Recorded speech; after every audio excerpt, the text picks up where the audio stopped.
Nagbabalik ang usaping legal dito pa din sa Radyo Pilipinas, Radyo Publiko.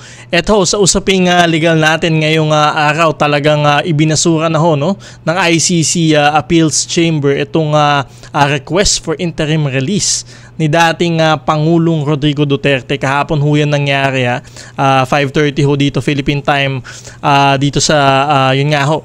At syempre meron ho mga tatlong grounds ho na binanggit ho dito yung abogado ho ni dating Pangulong Duterte at lahat ho ito ay dininay nitong ICC Appeals Chamber. So ano na ho ba yung mangyayari sa kaso ho ng dating Pangulo? Para pag-usapan ng usapin yan, makakausap natin si ICC Assistant to Counsel Attorney Cristina Conti. Attorney Conti, good morning. Welcome back sa Usaping Legal. Attorney Danny Galang po. Good morning, Attorney Danny. Pasensya na. No worries, Attorney. Attorney, ito kasama niyo ho yung mga pamilya ng biktima ng war on drugs kagabi. No? Ano ho yung reaction ho nila dito ho sa pag-deny ho ng ICC Appeals Chamber sa interim request for interim release ni dating Pangulong Duterte? Siyempre, natutuwa yung mga biktima na kinatigan ng ICC Appeals Chamber, yung nauna ng desisyon na panatag na sana sila doon sa unang desisyon ng pre-trial chamber na hindi payagan ng interim release. Ngayong inapela ito, di kinabahan na naman dahil naku, makakalaya po ba yan? Hindi naman ang intensyon nila ay parusahan si Duterte. Ang intensyon talaga nila ay masiguradong magsisimula sa lalong madaling panahon ang trial. Alright, Attorney, yung tatlong grounds so talaga dinenay ho no, na unanimously nitong mga judges. Sa tingin niyo ho, ano ho yung talagang naging nagtulak ho sa kanila para talagang hindi napakinggan itong apela ho ni dating Pangulong Duterte? Syempre, sa kahit na anong desisyon ng appeals court, parang ito yung Supreme Court nila, ang sisilipin lang naman talaga nila ay yung facts and the laws of the case as applied. At kumbaga, ang pinakatanong ay, nagkamali ba yung nakabababang korte? Ang lumalabas, hindi. Kaya yung pagkakasabi ay, we find no unreasonable error or mistake on the part of the pre-trial chamber to do this and that. Yung, kung marinig natin kahapon, that the appeals chamber finds that the pre-trial chamber did not. So, ang nire-review lang nila ay yung ginawa na ng pre-trial chamber. Hindi na ito kumbaga panibagong pagpapasya kung nakararapat ba siya sa itim. Kaya sa bahagi ng mga abogado din, ng mga interested sa abogasya, ang interesting kung paano marinig ang kaibahan ng desisyon ng pre-trial chamber or parang ang tawag noon, court of first instance di ba? Ito yung mga nagsisilip na kaso at issues at ng isa, appellate. Alright, Attorney, ang tanong din ho ng mga iba dito, mayroon pa ho bang MR? Pwede ho silang mag-motion for consideration? Mayroon pa ho ba silang pwedeng magawa para maiapela pa ho itong nangyaring desisyon kagabi? Oo, common yan sa Filipino lawyer. Walang MR na naka-provide sa rules. Pero more recently, merong mga nakapagpauso, kumbaga, sige, pwedeng i-MR. Pero dahil wala sa patakaran, sa totoo, pinal na ang desisyon ng appeals chamber na ito patungkol sa interim release. Alright, ito, yun, final na nga ho. Pero may sinasabi ho yung ibang lawyer nila, ibang abogado ho, na meron hong 120 days na i-evaluate ho siya kung pwede ho siyang makalaya. Maaari niyo ho ba itong talakayin ho? Yes, yung ICC, very conscious siya doon sa detention ng mga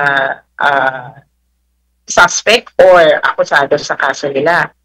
Kasi for them, everyone is innocent until proven guilty.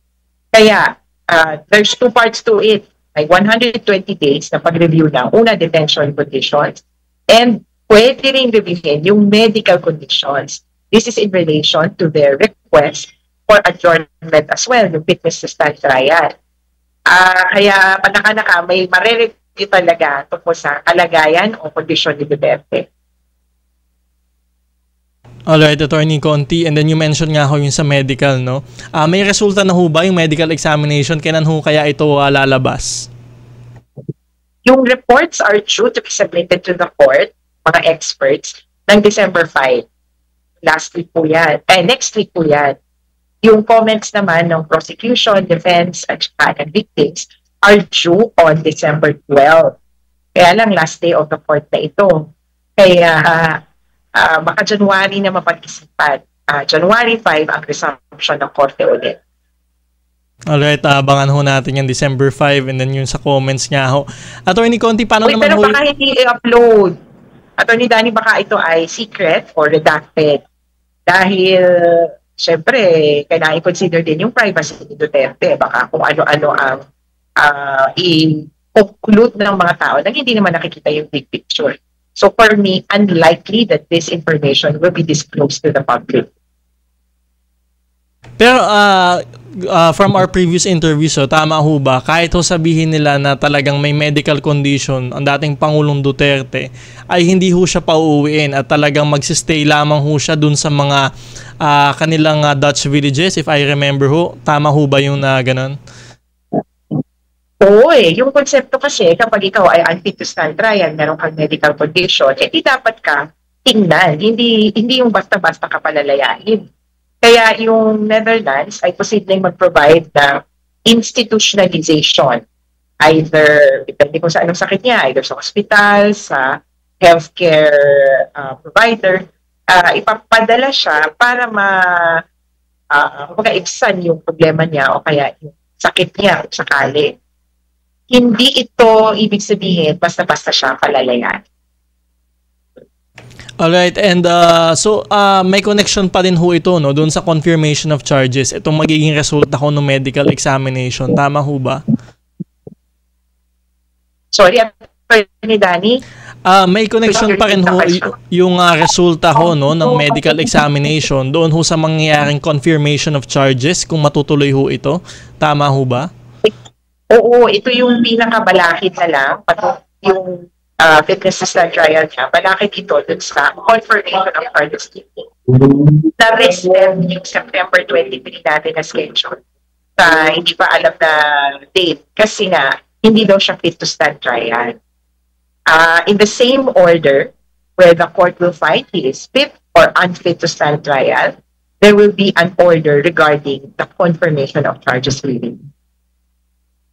So, kung January ho lalabas yun sa medical examination, kailan ho kaya natin naasahan kung kailan yung magiging confirmation of charges? Kung na-imagine ko, at the earliest, we could begin, we could reset the hearing February.